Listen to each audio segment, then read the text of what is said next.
Test J, Section 2, Question 10. Double-blind techniques should be used whenever possible in scientific experiments. They help prevent the misinterpretations that often arise due to expectations and opinions that scientists already hold. And clearly, scientists should be extremely diligent in trying to avoid such misinterpretations. So, what's your point of all that? Well, it's the first sentence. This author is trying to tell scientists what to do. You should use double-blind techniques. Why? Why should I use double-blind techniques? Well, they help prevent these misinterpretations, and you really should try to avoid these misinterpretations. So because of that, you should do double-blind whenever possible, is the conclusion of the argument. Turns out that that's all they're asking me for, is the conclusion of the argument. This is an example of a question where if you had read the question first, it's not gonna help you at all because there aren't any keywords here. There's no therefore, thus, or so to indicate a conclusion. There's no since or for or because to introduce a reason. You just have to think about it. The second sentence has really two premises that support that first sentence, which is the conclusion of the argument. And no amount of keywords or knowing in advance what the question type is going to help you figure that out. You have to realize that they are making an argument, they are providing some evidence and a conclusion, and here they happen to put their conclusion first, which they're totally allowed to do. Makes no difference to the logic. You can put your conclusion first, last, in the middle, anywhere. Doesn't really matter.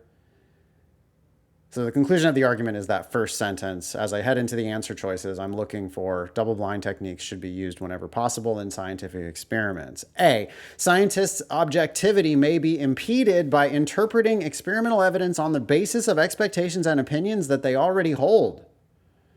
Therefore, they should use double-blind techniques whenever possible. A is a reason for the conclusion, but it is not the conclusion itself. B, Zane, there's no difference between premises and evidence. It's the same thing. Problem solved.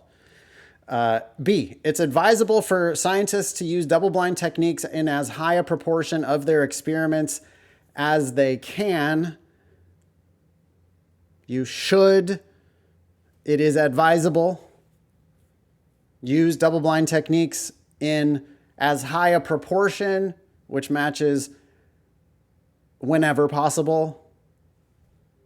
Love it. Perfect answer. I'll read C, D, E pretty quickly just to make sure that I know that they're wrong, but I love B here. C, scientists sometimes neglect to adequately consider the risk of misinterpreting evidence. They didn't even say that. They did not say that scientists sometimes neglect this. Not only is that not the conclusion, that wasn't even part of their argument at all. D, whenever possible, scientists should refrain from interpreting evidence on the basis of previously formed expectations and convictions. That was evidence in favor of the idea that scientists should use double-blind techniques whenever possible. D is a premise, not the conclusion. E, double-blind experimental techniques are often an effective way of ensuring scientific objectivity. I know that they prevent misinterpretations.